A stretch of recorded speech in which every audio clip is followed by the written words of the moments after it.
Hey everyone. Okay, who recognizes this? How to End the Autism Epidemic and Underestimated an Autism Miracle.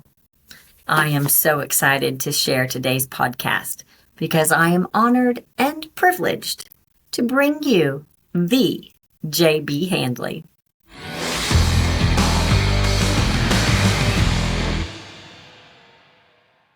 Hey everyone, it's Kathy Meehan with another episode of the Meehan Mission. And today I have the JB Handley. And JB, I'm a fangirl. My husband loved you. You two, you guys are men that were not afraid to say no. You were not afraid to face the facts. You were not afraid to stand up for what's right. And I am so appreciative of you to be on this podcast so that our community can get to know you if they don't already know you. And for those of you who do know JB Handley, just get to know him in person. So if you would, just give us a brief background of how you got to where you are, JB. Man, well, first of all, I appreciate you using my name in the proper way, because when I introduce myself to people, I always say I am the JB Handley. So it's good that you know that. No, I'm just kidding. I also just want to say that I really miss your husband, and I'm really sorry. I'm really sorry that you lost him. And he was actually a hero to me, because he was one of the few men out there who I was like, damn, that dude is bolder than I am. And I think that's a relatively high bar, and yet he surpassed it. And so I know that his energy and strength and intelligence and compassion are truly missed. And yes. I can only imagine how hard it's been for you and your family. And I'm just really sorry for that. Really sorry for that. Appreciate that. I'll give a little background, probably more than people typically know about me. I was a CIA brat. My father was a covert operative for the CIA. And so I never really lived in the States as a kid. I was born in Singapore. I lived in Laos, Mexico, Korea, India, Philippines, and I finished junior high and high school in Tokyo, Japan. And I think that, so my dad, who's still alive, even though he was like a, quote unquote bureaucrat, he was also a covert spy. But he is a very unconventional thinker, and he's very critical of the federal government and of the CIA, not in a subversive way, just in an objective way. And so I was in a household where it was okay to challenge everything, and to speak your mind, and to not follow like the conventional path. And my mom is actually an artist. She's an actress and a painter and a singer, and she spends her whole days still like creating, and completely unconventional as a mom, and very much they both quit the churches that they were raised in. My mom was raised Christian Scientist. My dad was raised Catholic. They quit those churches. They let me and my sister decide our own relationship to our faith. So there was no sort of set way of thinking. And I just think it's important to paint that backdrop that I was sort of raised in a household where it was okay to question authority. In fact, you would, if you met my dad even today, you would think of him as kind of a rebellious person, because he'll still fight the man. I mean, we laugh about it, right? Because the guy's 85 years old, but like if you put a rule on him, he's like all over you. So I guess I kind of came, by the time I was a young adult, I sort of had this willingness to challenge authority and not accept what I was told.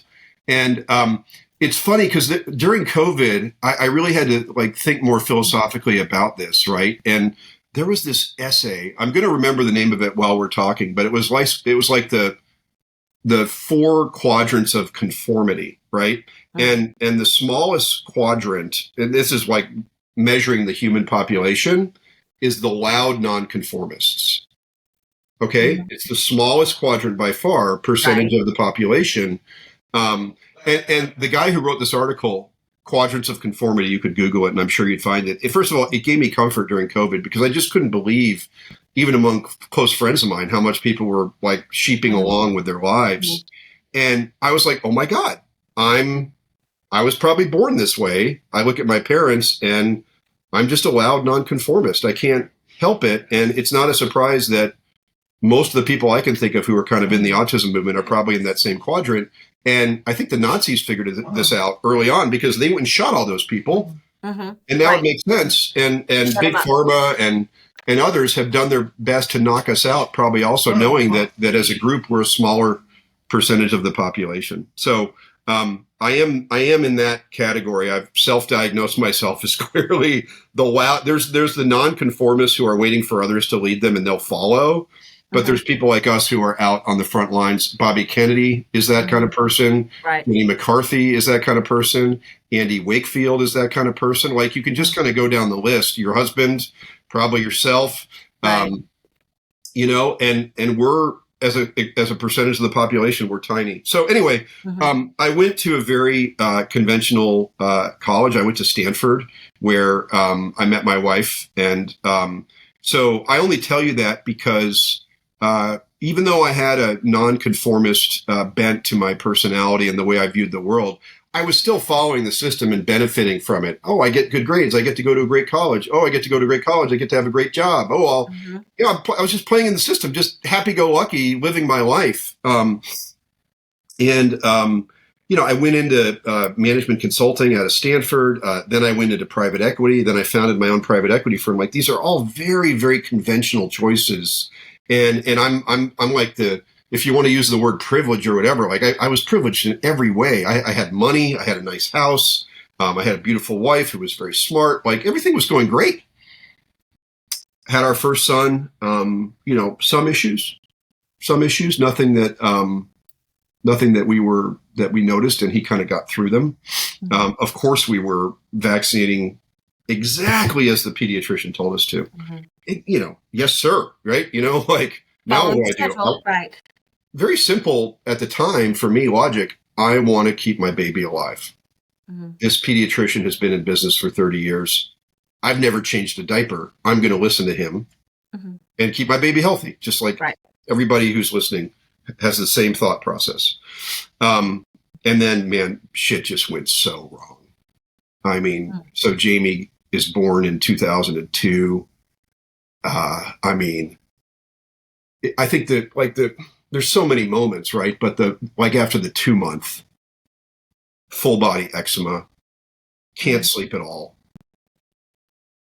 My wife's just getting destroyed, right? Like no sleep. We all know what that does. The ear infections start, the antibiotics start, bam, bam, bam. I started a company, so I'm working 16-hour days, my wife's got 2 kids. Yeah. One is 2.5 years old. He's got plenty of needs because he's 2.5. Right. And the other is struggling every day. And then the mannerisms start. And finally the nanny says to us, because she had helped raise the first one too, Sam, my oldest son, something's wrong with Jamie. Right? Something's wrong. Gosh. Oh gosh. That's because he's doing perseverative shit, not looking around, not pointing. I can diagnose a child with autism now in 5 seconds, right? I couldn't at the time. Right. But you're right. I mean, you were following the pediatrician's guide. I mean, Jim and I did the same thing. We had 5 children. We went to the pediatrician. We followed everything. Yeah. We didn't know that we never had that, falling off a cliff type situation, but we had the eczema, we had pneumonia, we had gut issues. My daughter Macy didn't talk until after she was 3 years old. And the pediatrician told me that was normal because she had siblings. And I look back at that and I'm like, help me, just somebody tell me something. So, which is why it's important for things like for you to, speak out about it and just drop those seeds and tell parents.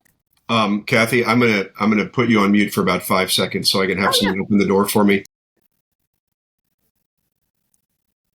So while he's on mute, I want everybody to look. This is J.B. Handley's book, How to End the Autism Epidemic.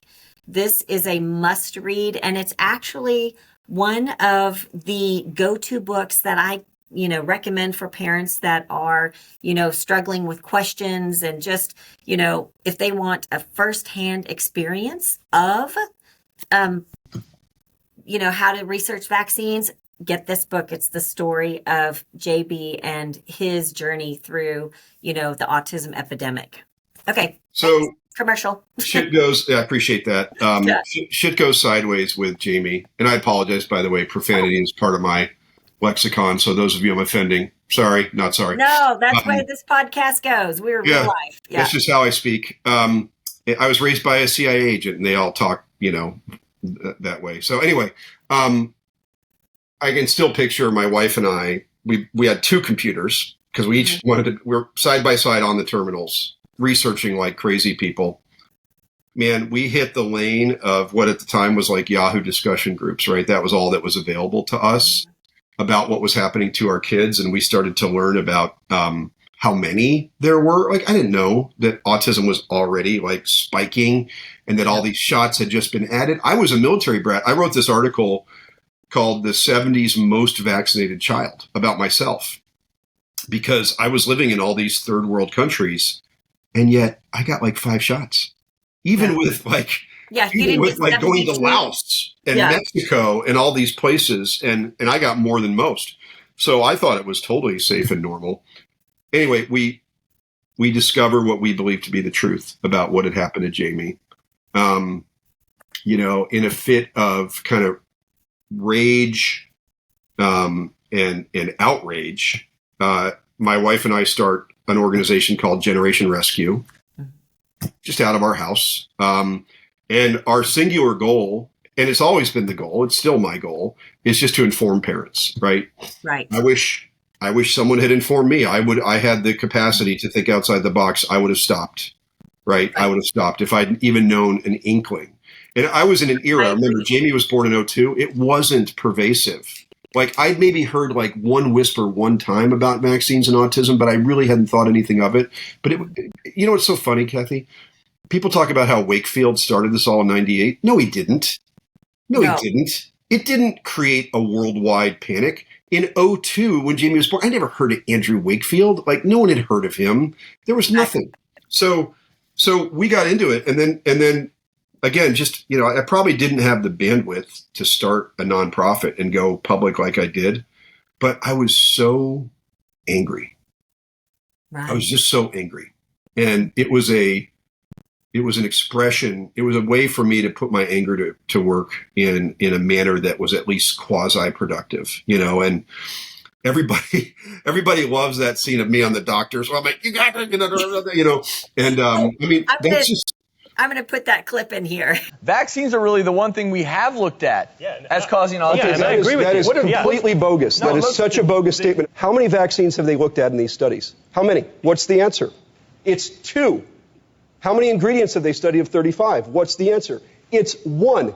You've looked at 2 of 36 shots and 1 of 35 vaccines, and you're going to stand on the stage and say that vaccines and autism are unrelated? It is the most bogus tobacco science. It's a smokescreen, and anybody who takes the time to read it would agree. I'm so sick of doctors who don't read the studies, who don't know the details, sitting here telling parents and reassuring them that vaccines don't cause autism. It is irresponsible. And this is the biggest problem, and the reason that doctors in this country are frustrated. Read the because, science. Listen, all you're doing is you're antagonizing a medical community that wants to help these kids. You haven't done the research. Yeah, you should. Yeah, you should. I will. That always gets you more clicks. And I don't, it's just, it ended up being such a perfect example of why we hate mainstream doctors so much, because they're arrogant assholes who often don't know what they're talking about, but dismiss you because they have the degree and you don't. And, he didn't know who he was dealing with, right? Right. I wasn't about to let him go with and he did the thing. He caused it. Travis caused my reaction because he was like, vaccines is the one thing we have really studied. And I was like, dude, you are. Oh, I bet. Yeah. I mean, I'm like, I might be the person on the planet who has read these studies at more of a level of detail than anyone else. And you're going to tell me that? And that's basically what I said to him. You're going to sit on that stage and tell me that vaccines and autism have been studied when it's 1 shot and 1 ingredient, so. JB, most moms, dads, anybody with a child that has any type of a vaccine injury, they know more about vaccines and shots than a pediatrician, period. Of course. I mean, absolutely. Which, Yeah. I mean, that floors me too. And again, if anybody, when we were vaccinating our children, if I just had one person say, "Hey, Kathy, have you seen what's in a vaccine, or do you know?" I would have looked, and Yeah. then I would have known. So that's why, just the word Yeah, of mouth it's is funny, so like, powerful. so I was in a fraternity in college. I have a great group of male friends, all my age, right, that have always been, I'm talking like 40 guys who are like all my brothers. And I'm batting like 500 on convincing them to take a different route, right? There's still half the people who are just going to know, but the other half, luckily, like listened to me and at least did something different. Like, I've never been like, don't do any or it's over. Although I do, that's my personal opinion. Right. Yeah. But that's not how I approach people because first of all, I'm like a libertarian. I just believe in people's right to their own choices, And secondly, I'm like, look, you don't have to go to zero, although I would recommend it. That's my personal opinion. Just delay. Don't do the ones that are profoundly stupid. Do them apart from each other. Don't do them when the kid is sick. Like I was typically able to at least beg my buddies. And guess what? It's a small sample, but there's no autism in the group of guys who listen to me, just with like some small precautionary moves. Those who still want to have the vaccines or some of the vaccines can probably do so and avoid autism altogether.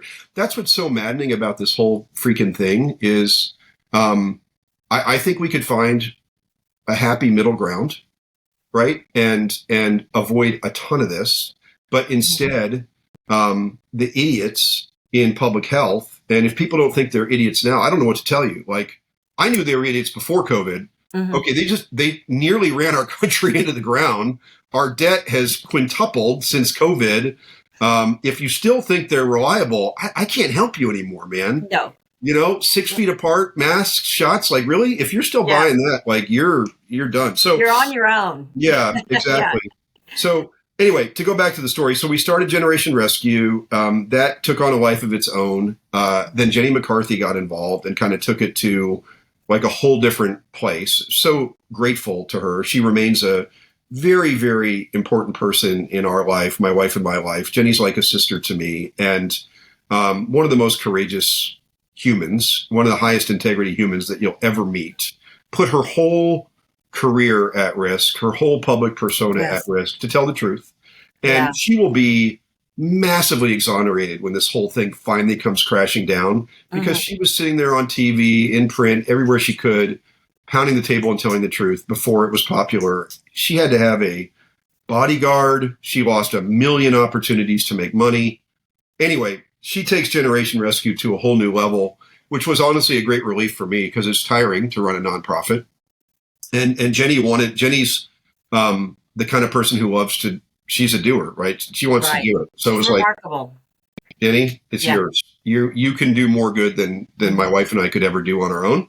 So she kind of took over Generation Rescue. And honestly, sort of between like 2010 and like 2018, my activity in this area diminished quite a bit. I have a life, believe it or not, people, outside of autism. I have 3 children. I enjoy my life. I'm not just like an activist, an angry activist all day. And I started writing more. That's kind of my another outlet for me to kind of express anger. So I started writing a lot more. I had this blog at the time. It became very popular.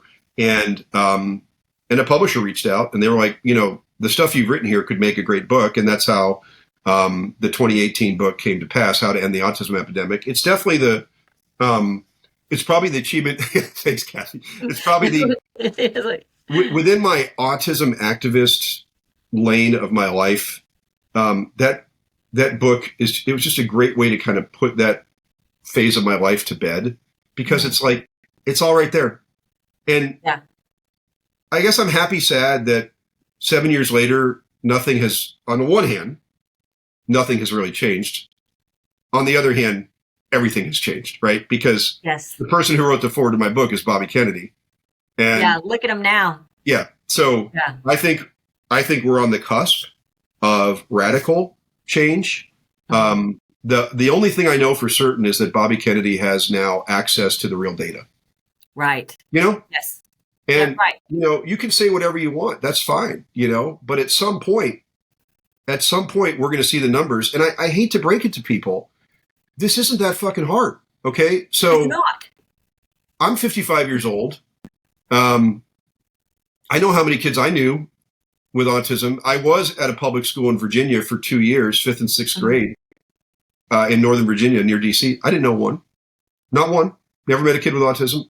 No. So the notion that it's always been here is the biggest crock, and I have a whole chapter on that. It's like, that's like such a lie. I don't even like to talk about it because it's so stupid, right? It's like, dude, if you're over the age of 50, you know that is a profound lie. Right. These shots cause brain damage in some people. We know that for sure. I mean, how much more do you need? And by the way, much as OJ never found the killer of his wife, guess what? They have no explanation for what's happened. Well, it's a multifactorial combination of genetics and better diagnosis and possibly it's just such bullshit. And it's not that hard. It's just not that hard for anybody with a brain. So I'm very comforted knowing that Bobby's in there. He's going to go through the right steps. He's not going to just declare something without being able to support it. But what they've done, and what you're very familiar with what they've done, is they just sat on all the core data. And they have it. So I'm happily going to bide my time, eat my popcorn, and wait for that day when it's they finally say, guess what? All those crazy people, Andy Wakefield, Jenny McCarthy, JB Handley. I mean, the list goes on and on. I mean, there's 50 people on that list who've been extraordinarily public. Paul Thomas, I could go on and on. If I didn't name you, don't be offended. There's so many who've tried to tell the truth to people, and it's still going to be a shock, but it's going to happen. It's going to happen. I have faith, and I actually do have I know that you are a person of faith. I am too. I came at it in a kind of a different way, but I was pretty good on the faith thing, and then Trump got reelected, and then Bobby got confirmed, and I was like, all right. I wasn't sure because you were, the recovery with Jamie's been a little spotty, and I was hoping that was going to be a good trade, hey, I'll be really loud and try to protect as many kids as possible. Can I just get my kid back? And God had not fulfilled that promise to my standard. But then I watched all this stuff happen, and I was like, oh my God, man, there's something. And I think Trump feels that way. I know Bobby does. There's something else going on here. So I've given you a meandering biography. I think I would just want people to know that I'm just a really happy dad. That's how I define myself the most. Happy husband and a really, really happy dad. I have a wonderful 25-year-old son now who is a professional lacrosse player and works with me full time in my business. I'm in Portland right now. He doesn't live here, but he happens to be in the house right now because he comes up so much to work with me. I have the most incredible 22-year-old son, Jamie, who, a lot of people are at least familiar with.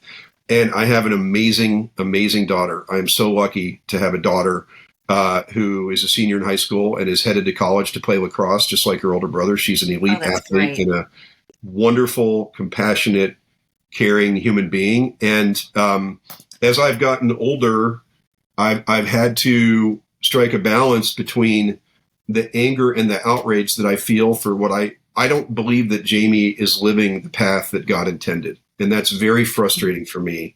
And I am a man, and it can make me very angry, very, very angry. And I've had to remind myself of two things. Number one, hate in your heart will consume you too. That's a Will Smith line that I very much believe is true. I'm not going to be here forever, right? And I want to enjoy my opportunity to be on this planet. I live a joyful life and I do fun things. And then finally, Jamie does not give a shit about causation. Right. So when I'm sitting around ranting and raving about it, he's sitting on the couch like, what are we doing today, Dad? I have to reconcile that. He has a life to live, and I'm an enabler of his existence in certain ways because of his disability.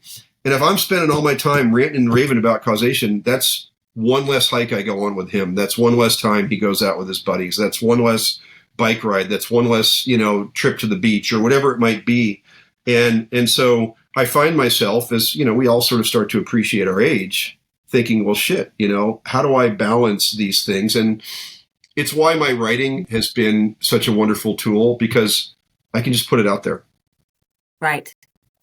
I'm on Substack now, and one of my articles is the article that talks all about the very specific steps of causation that I believe have already been evidenced, with aluminum as a primary driver. And I explain it at a really, really granular level of detail. The article takes forever to read, but it's gotten millions of reads.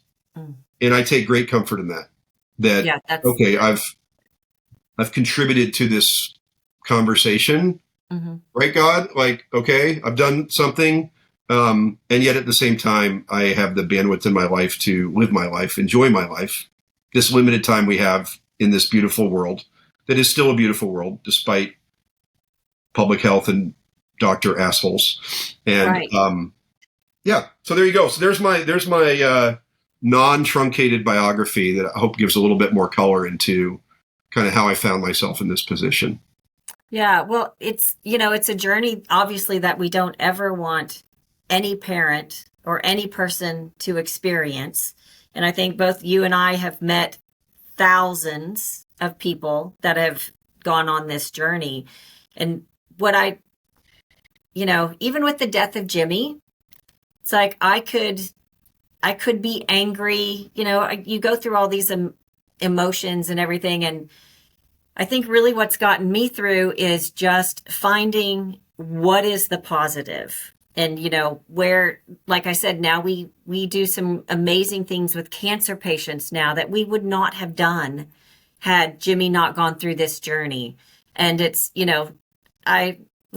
night I lay down in bed and I'm like, Jimmy, I miss you. We talk, we do all of that. And I'm like, is it a trade-off, God? I ask God, is this a trade-off? And I think those are always going to be questions from our faith and from our belief and everything. And it's, which is why I personally get through it by knowing that, it's not a trade-off. It's God's plan. That's the only way I can explain it. Yeah. Yeah. It was just God's plan. And I totally get it. And so Jamie, he gave us such a gift. When I say us, I mean my own family through the suffering. And we laugh sometimes when COVID hit, because we were ready, right? We were ready. I think for 3 days, my wife worried this might be real. I never even got that far, right? And obviously my family didn't get the COVID shots. And when COVID hit, we just started traveling. Yeah. We had the best time. My oldest son got sent home from college. My daughter was, right. We were on airplanes where we were the only people. We were in hotels that were dirt cheap. I mean, we had the best couple of years, and we were laughing the whole time at the idiots doing this, and Jamie gave us that gift. I mean, we've said, if that hadn't happened with him, we probably still would have been sheep. I'd probably have gotten my 4 COVID shots and been all worried I was going to die and all that stuff. And so I'm really mad that, I've had a great life. I'm just really mad that Jamie had to pay such a big price to give me that gift, and his sister and his brother and his mom. And yet, to say that he changed our worldview is like an understatement, right? The way that we go through the world now is all because of what happened to Jamie. The way that we see and understand things. The reason I'm close friends with Bobby Kennedy and Jenny McCarthy and all these Andy Wakefield and all these wonderful people is because of Jamie and what he suffered through.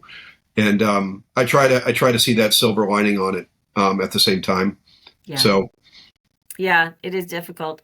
I do, on a lighter note, you just had me thinking of these memories of during COVID, which, it was fun traveling with Jim through airports when everybody was wearing their masks, because I guarantee Kathy and Jim were the only people walking through the airport without a mask on. And I would hand out cards on why, wearing a mask is harmful, and just go up to people and just start handing out cards. And I remember going to Whole Foods, walking down the they had arrows on the way you're supposed to walk down an aisle. Not me. I would find the arrow and go the opposite way. I was like, I peeled so many stickers off walls. I couldn't help but be a little subversive during that time. Yeah, it was a very interesting time. I remember, we traveled too. The kids and I, we would go places and everything would be empty, and oh gosh, I do not want those times to come back, but I just want everybody else to be prepared in case they try to implement anything like that again, that there will be more of us disruptors out there. There will have to be. I mean, the entire, thank God that most of the Republican Party now views that as a colossal mistake. Yeah. So we can only hope that we will remember the next time that we're presented with it, because of course we will be presented with another faux panic of some kind. Right. Well, honestly, in the midst. Really what I want to see is how, I really want to see the world recognize that autism is an epidemic. That's really what I want the world to realize. When we get there, I really think that's, that's the goal. That people need to realize that it's, where it's on mainstream media and it's on the talk shows. And, I know it's on the alternative forms of media. Mm-hmm. I know we've got that covered, but I really want. We're moments from that happening. There's this phenomenon. It has a name. I can't remember the name, but it's sort of like a known truth that sort of hides. Mm-hmm. Viscerally, everybody knows it. And then it starts to get articulated, and before you know it, it takes hold. Yeah. And that's what's going to happen, especially when, listen, the data doesn't lie. Math doesn't care about your political views or what might hurt pharma. So we'll be there. We'll be there soon enough. Kathy, I wanted to talk about one thing real quick that I feel like I want to lay out in just in case you have parents who have young kids and they're thinking about vaccinating their kids. And I just kind of want to give the speech that I give to my friends about this topic, because I know if I was a young parent, while it's interesting to hear about my background and stuff, they really just want to know, like, what should I do with my kid, right? Like, that's what everyone cares about that. And so my speech to my buddies goes something like this: do none.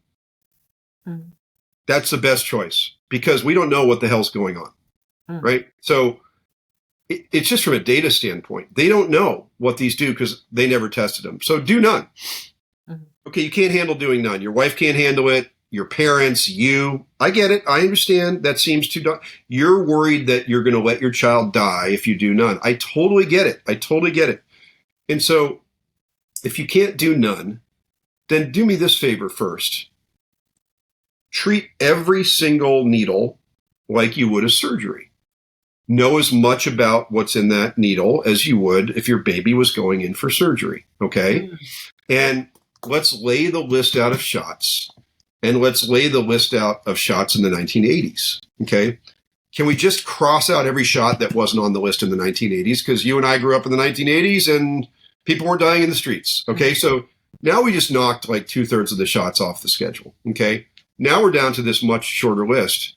Then go through each of those and decide for yourself, as a couple, as a parent, which ones you cannot live without thinking your baby is protected from. Okay, great. Now you've got your list. Now you've got your list of shots that you feel you need to give your child, and I honor and respect that. Now wait till they're 2. Wait till they're 2. And then give them like 1 every 3 months. And give them a ton of vitamin C afterwards, vitamin A if it's the MMR, never near a sickness, never near antibiotics. Obviously, try to avoid antibiotics altogether unless their lives are at risk. And if you do that, I think the odds that you have a child with autism are minuscule, which is what I'm trying to help you avoid, because you don't want to be dealing with what I'm dealing with. So that's the advice that I try to give my friends. And I'm sure somebody will pull the clip of me here talking to you in the part where I say do none. GB Handley thinks you should do none. Well, guess what? I do think that. Yeah. And the reason I think that is because the testing has been wholly inadequate. And the reason I think that is because the safety data post-surveillance is wholly inadequate. And the reason I think that is because what I bore witness to in my own house. And if you don't like that I think that way, I don't give a shit, because that's just my truth. So anyway, I find that when you approach people with that range of possibilities and logic and empower them to at least know what's being put in their child, they tend to become a little bit more proactive. Yeah, you're right. That's pretty logical. That is weird that the schedule's so different. Maybe I will just worry about the core shots that were on the schedule. By the way, this makes me so crazy. I write about this sometimes. I still don't think people quite internalize this, but the CDC keeps very good data on vaccine uptake rates, right? So if you go back to the mid-1980s, and we're only giving 3 vaccines at that point. So we're giving MMR, polio, and DPT. That's it. That's it. 3. Now you can say, oh, well, that's actually 7 because, okay, whatever. If you break it out. Let's keep life simple. It's 3. Okay. Well, the data is out there. It's clear as day. The uptake rates on each of these shots in the mid-1980s was between 50 and 70% across the country. This whole idea that if you don't hit 95, everybody's going to die. It's all such a lie. And I think that's where my outrage came from, is like, this is going to sound so arrogant. I don't care. Like, I'm smart. I'm a numbers guy. Like, I went to Stanford. I was like 3rd in my class at a fancy high school. Like, I'm intelligent. You can't just lie to me and think I'm going to take it. Like, I will go do my research. It's not that hard. And so when you say that if it isn't 95%, all the children are going to die, like, I know that's not true. So now you're just a liar, right? And that's what's so outrageous about these people. Or the people who argue that it's not a real epidemic. It's like, that is just such a lie. Like, you're not even credible anymore to me. So anyway. I just want to tell you, you went to Stanford. You are a successful businessman. You're a successful family man. And yes, you should get it. It's not that hard. But I think the average 3rd grader should be able to read look at the ingredients and look at the numbers. I think a 3rd grader should be able to decipher that risks, benefits, and alternatives, vaccines fall in the risk category. Yeah, they've done a wonderful job. Yeah. It drove me so crazy that Senator Cassidy, a Republican from Kentucky who's a doctor, ripping on Bobby. And then he cited his one study that convinced him that vaccines don't cause autism. What's so maddening about these guys? So it's a meta-analysis that he cited, which, as you well know, means that it's a study looking at a bunch of other studies, right? Well, if you have a brain, you take the meta-analysis and you go to the citations and you figure out which the studies were that they based it on, and you pull each of those studies up and you weigh them all out, which is something I would spend the time to do. And it's only MMR and thimerosal. I don't know why people have such a hard time with this. MMR is the 20th shot that a child gets with the CDC schedule. It's not the first, it's not the second, and it's not the 15th. It's the 20th. Okay. So if it's the 20th shot that people get, babies, but the first 19 have never been looked at. This was the point I was trying to make to Travis Stork in 2009. If the first 19 have not been studied for their relationship to autism, Senator Cassidy, how do you sit there and say to Bobby Kennedy, in black and white terms, which is how he phrased it, vaccines do not cause autism? It's the dumbest, most illogical statement you could ever make. I think it's valid to say, we've looked at the relationship between MMR and autism, and the mainstream studies do not show a correlation. That would be a true statement. It would also be true to say that we didn't look at the 19 shots babies get before that, so we have no idea. That's the only possible other true statement. Rand Paul understands that. Bobby Kennedy understands that. I'm not sure anybody else in Congress understands that very, very simple fact.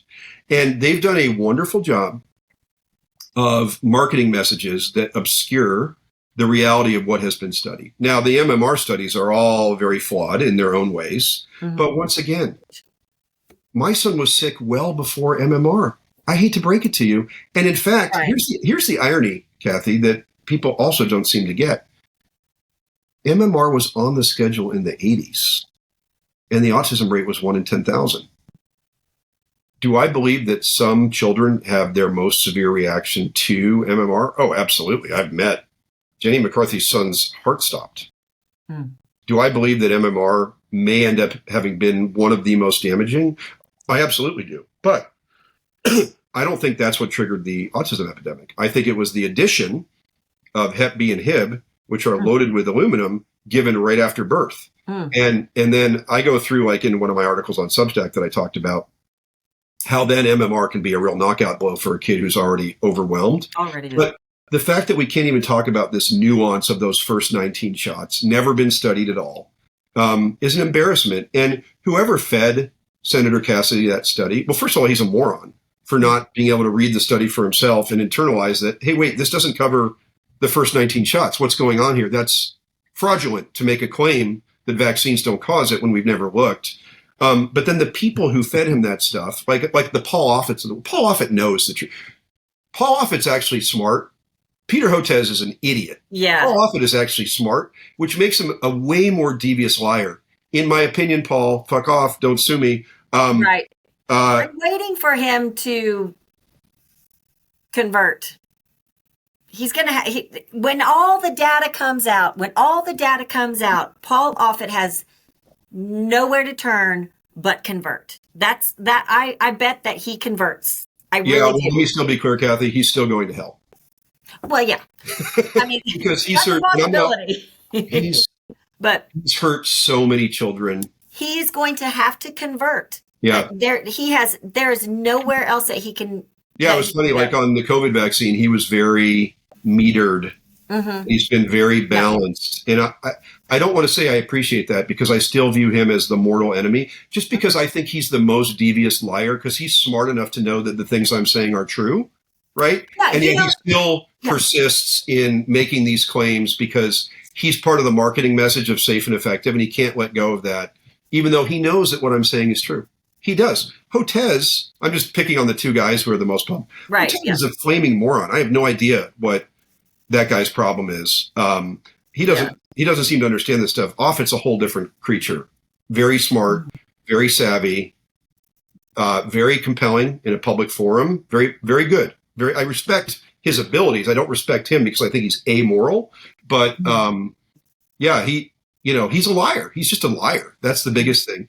Paul Offit, that the first 19 shots haven't been studied, but you're more than happy to sit there and fold your arms and say that this has been asked and answered. And that's just that's just a flaming lie that I don't think is acceptable. He's such a paid shill. I was going through some of Jimmy's old books, and one thing Jim liked to do was he would buy books from the other side, to see what they were talking. And I pulled out, he had one of Paul Offit's books about, just dogging alternative medicine. And I was like, well, here's the funniest thing. Yeah. There's this organization called the Autism Science Foundation. And Paul Offit's on the board. And it's like, wait a minute, you're an immunologist or a vaccinologist. Why should you care about autism? You already said there's no relationship to vaccines. So why are you spending your time inside an autism organization, right? Think about that for a moment. It would be like the CEO of Philip Morris on the board of a lung cancer foundation, like it's a similar analogy. And it just tells you, that's guilty behavior. Yeah. That's guilty behavior. There to protect them. Oh, and one of the champions of the neurodiverse movements is Paul Offit. Why would a vaccinologist champion the neurodiverse movement? Because they imply there's no epidemic, right? It's anything to get his product out of the middle of this debate. So that's such guilty behavior to be involved in those two areas.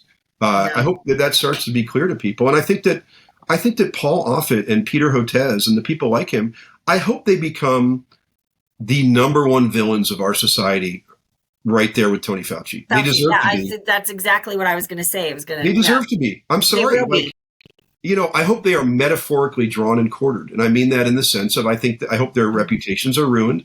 And I hope they go down in history as the villains that they are. And that the number of children who they've caused to be harmed through their lies in the positions of power that they have, that they ultimately have to pay a price for that, as they should. You know? Well, I mean, there's so many people. Stanley Plotkin will be another one of those. Absolutely. I pick on Offit and Hotez because they're the public face still of the denialism, but there's so many more. There's people at the CDC who have been, who have covered everything up, you know. And then there's like this Redfield guy. Have you read about him lately? The CDC guy, the ex-CDC guy? Oh, he's like, I think Bobby should pursue this. Yeah, he's great. He's like, I think Bobby should look into all this stuff. So, Kathy, I'm running a little bit out of time, but I want to talk a little bit about spelling. So can we change the conversation for a moment? Absolutely, yes. And this book is the second book, Underestimated, which is the journey that you guys went through with spellers. And please do. And I'll include links for that too, because this is miraculous, really. Yeah, I want to give a little bit of context. So Jamie is still disabled. As are all his friends who spell. Their lives are still really challenging. They've still been denied the right to live a life of, life, liberty, and happiness. They've still been denied elements of that. And it's still not okay at all what's been done to these kids and the lives that they have to live. And they still have extreme challenges in regulation and behavior and communication and everything else. I just want to make sure that's clear to people, because it's wonderful to bask in the miracle of spelling, but these are still profoundly disabled kids who don't deserve to be in this position, in my opinion. Having said that, this experience with spelling really changed. Well, I mean, to say that it changed our family's life is such an understatement, and Jamie's life, most importantly. But it also changed my frame on what autism is and is not. Okay. And so I sit here fully convinced, and I live with one, that that these kids are across the board brilliant, that they are not cognitively disabled, that concluding they were cognitively disabled, well, understandable given how they present, was wrong. I believe that whatever gets fried in their brains affects their motor cortex. Okay. And to a kid of our non-speakers, they have motor challenges that are relatively extreme, fine, gross, some combination, etc. So I've become thoroughly convinced that we should presume competence, right? Basically just always presume that this kid who's not looking at you and has funny movements and has a teddy bear under his arm, even though he's 21, and maybe even has a diaper on, you should presume that they can hear you, understand you, and are processing everything that is going on around them. It's not that hard. It's a much more fun way to go through life, by the way. And I'll never forget, we went to a clinic in Herndon, Virginia for our first, and I talk all about this in the book, for our first spelling lesson ever, from a teacher who really innovated this whole thing, called Elizabeth Vossler. And you walk into the clinic and they immediately address Jamie, not me. They look him in the eye, they talk to him, they treat him like a normal person. And I remember sitting there thinking, that is the first time anyone has ever done that to my son. Ever. I now do that, obviously, to every non-speaker that I hang out with. And so I think if we can just make that change in the world, it will be a beautiful thing. Because I believe it's a motor disability, and speaking is one of the most challenging motor things we can do. I don't know if our non-speakers will ever be able to speak and recover in that way until maybe science gets way more sophisticated about how to fix a motor cortex. I'm not holding out hope for that in Jamie's lifetime. But what is true is that, I mean, Kathy, the thing that I would want a parent to know who had a non-speaker at home who wasn't spelling right now, like the hit rate is like almost 100%. Like I don't know one who's stuck with it whose kid isn't doing what Jamie's doing. Like, wow. Kathy, I have to fake enthusiasm when I get the phone call from the parent who finally, we call it being open. It's when they can spell their own thoughts and feelings on a letterboard, not just do things that you ask them to do. And I get these calls so often, Mm. I know they're coming.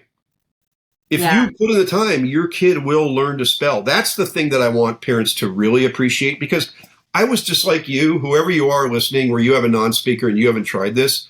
I was just like you. Well, that's wonderful that it works for those kids, but it's certainly not going to work for Jamie. He doesn't know how to spell. He doesn't, I was doing all the same things that people do.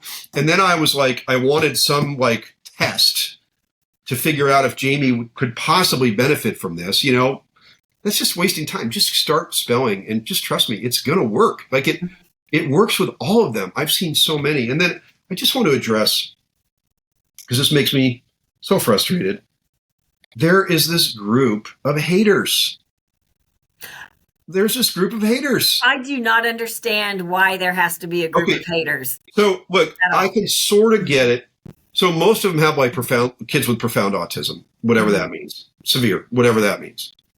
So they're in their own webs of denial and pain. Look, I try not to judge other autism parents, even if they don't agree with me, because it's hard. Who knows what they're, It's hard. Like, you've been through shit. I've been through shit.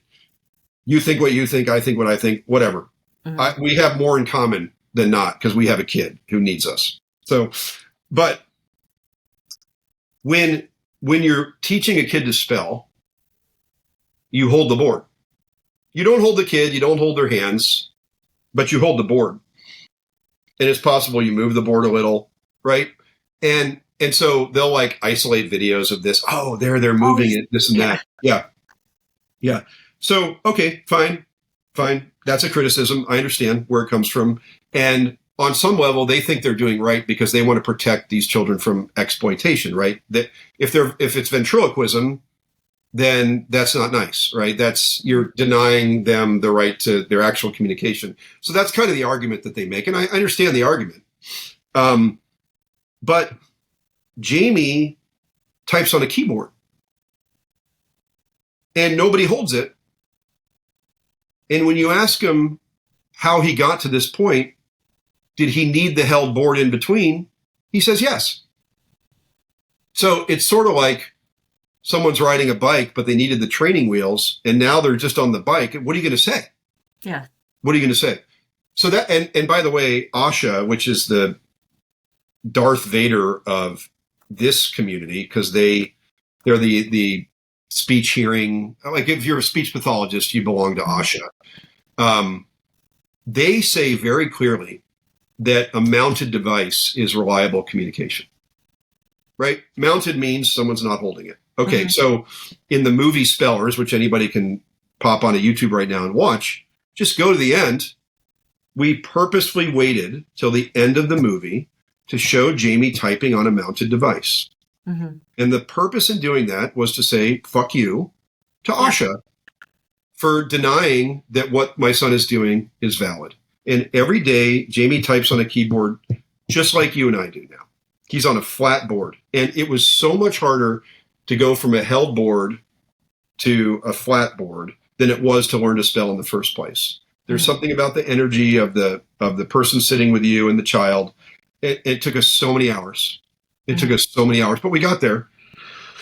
My comment to all the haters out there, and I hate even talking about them because they're such a waste of time and energy from this otherwise just absolutely beautiful, amazing topic, is, okay, I've put my son on film, typing on a mounted board. I would happily go on a live Zoom and do the same thing because the kid does it every day. It's not like it's hard. It's how he communicates now. He has 3 teachers who all do it with him, who would all, swear on their life that he's doing it that way. How many Jamies do you need before you stop saying this is ventriloquism?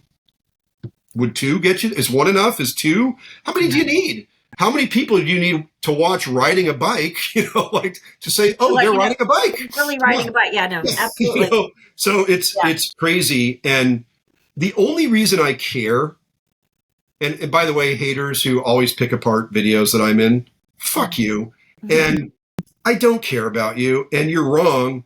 And more importantly, the only reason I'm even mentioning this is because they actually will talk the occasional parent out of trying.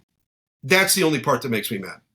I don't care what they say. They can have blogs and they can criticize me and they can do all this stuff. But you're denying another child the experience that Jamie's having right now. That's not okay. And I'm here to tell you, parents, like you just heard me, don't believe them. They're big fat liars. And Jamie is singular proof. And by the way, I've seen plenty of other kids typing on mounted boards. So I remember, and I can't remember if it was from the documentary Spellers or if it was from your book Underestimated, but tell the brief little story about once Jamie was communicating and something about ordering food and if he liked chicken or beef. Yeah. Tell that. Well, there's so many of those, Kathy. I'll tell you the chicken beef one in a moment. Yeah. But we had purchased a rural farm to turn into a adult day program for Jamie as he got older. We're trying to find purpose and meaning and community for him, and where will he be when we're gone, right? We purchased this rural farm, and we'd even made some initial plans. And then once Jamie can spell, we're like, and he'd been out to the farm with us. I mean, because he has to. We take him with us. He doesn't have a choice. He couldn't say anything at the time. It's like, Jamie, how are you feeling about this farm? He basically said, I don't want anything to do with that farm. That's not how I want to live. I want to go to college. I don't want to farm. It was just so funny. It was so beautiful. It was so funny. Like, of course, you have free will now. We were going to when he turned 18, we were going to become his, whatever you call it. There's some official term. Mm-hmm. We didn't do that. He has agency now. He doesn't need us to speak on his behalf. Why would I take away his rights as an adult when he's perfectly capable of expressing himself? So I always got him steak Chipotle, and he's like, I prefer chicken, Dad. Yeah.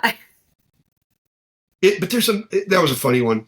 There's so many. But what I think is everybody you have got to go watch Spellers. I mean, I will have the link in that because it just opens up your eyes to, you're right, to the fact that especially these nonverbal autistic children, just give them the respect that they deserve. We say, I hate being the word guy. We say non-speaking. Non-speaking. We say non-speaking and non-speakers. Non-speaking. Yeah. And I think there's a scene in the movie where Jamie is there with one of his best friends whose name is Evan.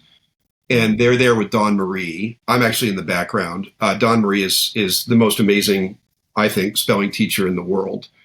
And she runs a clinic called Spellers in San Diego now. And they're talking about the East-West rap rivalry. and it's just such a wonderful reminder that these are beautiful teenagers, nothing more, nothing less. They're just dudes. They love to spend time together.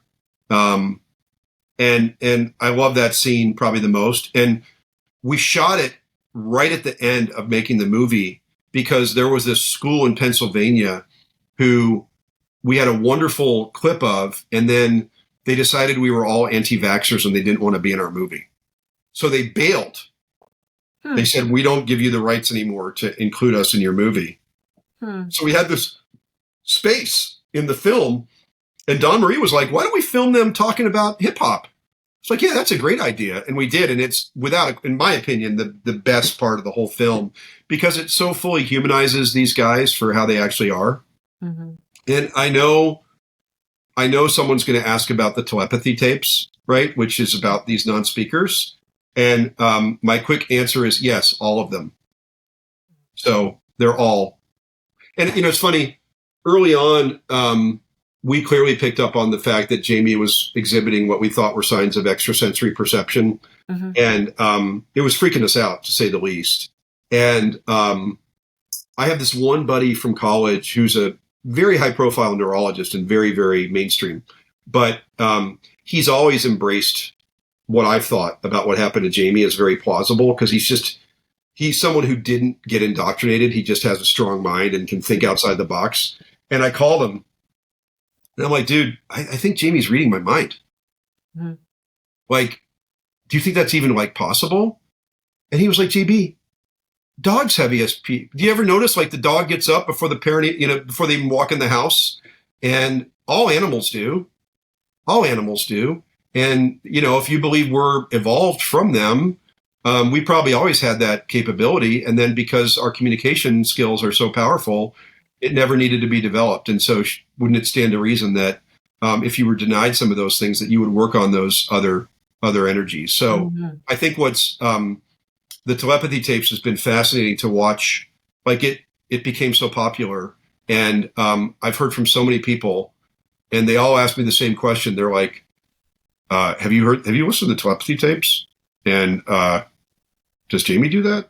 It's like, dude, they're all like that.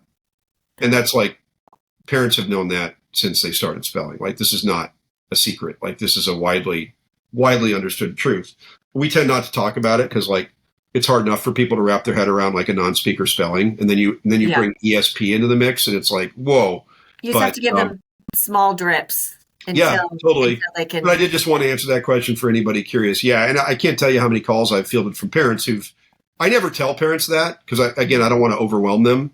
And, maybe some kid doesn't exhibit that. I don't know. But I can't tell you how many calls I've gotten from people. They're like kind of awkwardly asking me the question, hey, did you have this experience? I'm like, oh, are we talking about the mind reading thing? They're like, yeah. I'm like, yeah, it's pretty well known. So another beautiful, and it's so funny. I did hear like the haters one time about Jamie typing on the keyboard, and they're like, well, it's still not him. He's just being sent like brainwaves from his father. It's like, well, did it work? But they're cognitively disabled, right? Like, what are you saying? Like, so they have these superpower intellectual gifts, and yet, I don't even know what to do with any of that anymore. They're grasping. They're grasping. They are. Oh. Kathy, I really apologize. I could spend another hour talking with you. I'm short on time right now. And I thank you because I think we hit an hour, and I try to be respectful of your time too. And I appreciate you taking time out of your day and your schedule and just, blessing us with your knowledge. And I just encourage people to read his books, plant those seeds. And if you're, even thinking, on vaccinating, not vaccinating, just, do the research. We have the resources, reach out to people. And it's this community that we've created.